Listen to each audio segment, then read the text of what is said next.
लोकशाहीचा बुलंद आवाज, रिपब्लिकन वार्ता महाराष्ट्र। बुधवार दिनांक 3 सप्टेंबर 2025 रोजी दुपारी 1 वाजता चांदवड येथे किसान सभेच्या नेतृत्वाखाली लाल बावटा महिला आणि पुरुष कार्यकर्त्यांनी मोर्चा काढला। हा मोर्चा कृषी उत्पन्न बाजार समिती येथून सुरू होऊन चांदवड मनमाड रस्ता, आठवडे बाजार तळ, सोमवार बाजारपेठ, शिवाजी चौक, डॉक्टर बाबासाहेब आंबेडकर चौक मार्गे तहसील कार्यालयावर धडकला। आंदोलनादरम्यान प्रमुख मागण्या अशा होत्या की शेतकरी विरोधी कृषी कायदे मागे घ्यावेत, अतिदुष्काळामुळे नुकसान झालेल्या शेतकऱ्यांचे मागील कर्ज माफ करावे, वन अधिकार कायद्याची काटेकोर अंमलबजावणी करून पात्र दावे मंजूर करावेत, नगर परिषद हद्दीतील शेतकऱ्यांना वीज पुरवठा स्थानिक स्तरावरून द्यावा, कोंबडवाडी गट क्रमांक 656 येथील घनकचरा प्रकल्प तातडीने रद्द करावा, विधवा महिलांना पिवळे रेशन कार्ड द्यावे, तसेच नगराध्यक्ष भूषण कासलीवाल यांच्यावर जीवे मारण्याची धमकी दिल्याप्रकरणी गुन्हा दाखल करावा। आंदोलनादरम्यान जिल्हा उपाध्यक्ष हनुमंत गुंजाळ यांनी शेतकरी आणि स्थानिक मागण्यांवर भूमिका मांडली आहे। त्याचप्रमाणे महाराष्ट्र राज्य उपाध्यक्ष सुनील मालुसरे यांनी नगराध्यक्षांवर गुन्हा दाखल करण्याची मागणी केली आहे। मोर्चा तहसीलदार कार्यालयावर पोहोचल्यानंतर तहसीलदार आणि प्रांताधिकारी गैरहजर असल्याने आंदोलकांनी निवेदन नायब तहसीलदार केदारी यांच्याकडे सादर केलं। त्याचवेळी पुढील चर्चेसाठी 23 सप्टेंबर ही तारीख निश्चित करण्यात आली आहे। मोर्चाच्या ठिकाणी रूपचंद्र ठाकरे, योगेश राऊत, शब्बीर सय्यद, गणपत गुंजाळ, हनुमंत गुंजाळ, कॉम्रेड धर्मराज शिंदे यांची भाषणं झाली आहे। यामध्ये कार्यकर्त्यांना धमक्या देणाऱ्यांवर कठोर कारवाईची मागणी पुन्हा एकदा अधोरेखित करण्यात आली आहे। कॉम्रेड काय सांगाल आजच्या मोर्चा संदर्भात? मी सुनील मालुसरे, महाराष्ट्र राज्य किसान सभेचा उपाध्यक्ष। आज संपूर्ण महाराष्ट्रभर सगळीकडे मोर्चे आहेत। ते अमेरिकेने जे काही धोरण शेतकऱ्यांच्या विरोधामध्ये राबवलेलं आहे आणि हे सरकार BJP सरकार त्या बाजूने त्याची चाटुगिरी करत आहे। जे काही आयात शुल्क आहे, आयात शुल्क शून्य केलेलं आहे। त्यामुळे आपल्या शेतकऱ्यांना कापसाचा, सोयाबीनचा, या सगळ्या गोष्टीचा भाव जो आहे तो पूर्ण पडणार आहे आणि त्यामुळे त्यांचा माल या ठिकाणी बाजारपेठेत आल्यानंतर आपल्या मालाला किंमत राहणार नाही।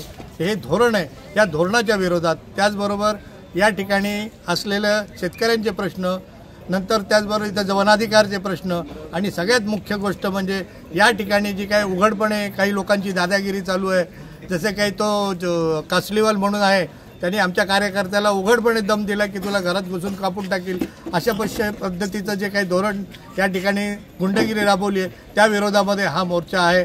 धन्यवाद। कॉम्रेड काय सांगाल? मी चांदवड तालुका किसान सभेचा अध्यक्ष व जिल्ह्याचा उपाध्यक्ष कॉम्रेड हनुमंत गुंजाळ। मी आजचा जो मोर्चा आहे, हा मोर्चा सातत्याने वनजमिनी विकसणाऱ्या लोकांना जो काही त्रास फॉरेस्टवाले देतात, त्यांच्या ताब्यात जमीन असताना व त्यांच्याकडे पुरावे असताना सुद्धा इथं नांगरायचं नाही, अशा पद्धतीची फॉरेस्टवाल्याची दादागिरी आहे। त्याच्यानंतर सातत्याने आम्ही मोर्चे काढून सुद्धा आमचा प्रश्न मार्गी लागत नाही, तो मार्गी लावण्यासाठी आजचा मोर्चा होता। त्याच्यानंतर जे काही BJPचं दादागिरी चालू आहे, गुंडागिरी चालू आहे, ती गुंडागिरी मोडून काढायसाठी आणि खरी प्रस्थापित लोकशाही अस्तित्वात आणण्यासाठी आजचा हा मोर्चा होता।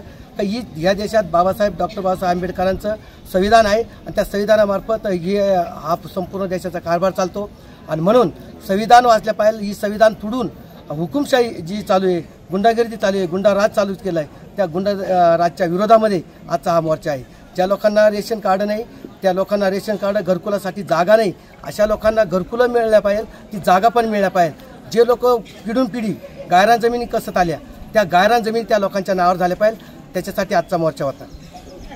आता जोपर्यंत सुटत नाही तोपर्यंत आम्ही हे आंदोलन सातत्याने करत राहू आणि तो प्रश्न मार्गी लावल्याशिवाय आम्ही सोडणार नाही, एवढं सांगतो। आजचा अखिल भारतीय किसान सभेच्या नेतृत्वाखाली हा चांदवड तालुका आणि उर्वरित सर्व येवला, नांदगाव, मनमाड आणि देवळा या परिसरातील सर्व कष्टकरी शेतकरी भावा बहिणींनी इथं मोठ्या प्रमाणात उपस्थिती दिली आहे। प्रश्न हा आहे की आमच्या जगण्याचा, मरण्याचा प्रश्न अतिशय बिकट होत चालला आहे।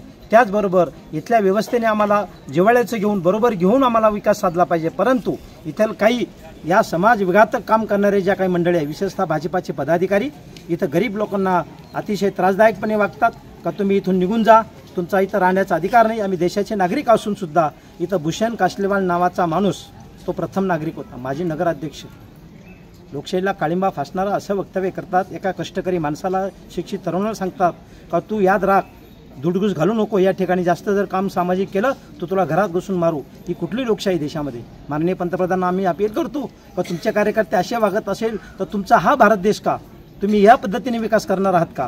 खरी ही लोकशाही का? म्हणून आमचा हक्क आहे डॉक्टर बाबासाहेब आंबेडकरांनी दिलेलं संविधान गरीब माणसाच्या घरामध्ये प्रामाणिकपणे गेलं पाहिजे, ही मागणी लाल झेंडा करतो आहे. रिपब्लिकन वार्ता महाराष्ट्र न्यूजसाठी bureau report, Chandwad. Subscribe now and press the bell icon. Never miss an update.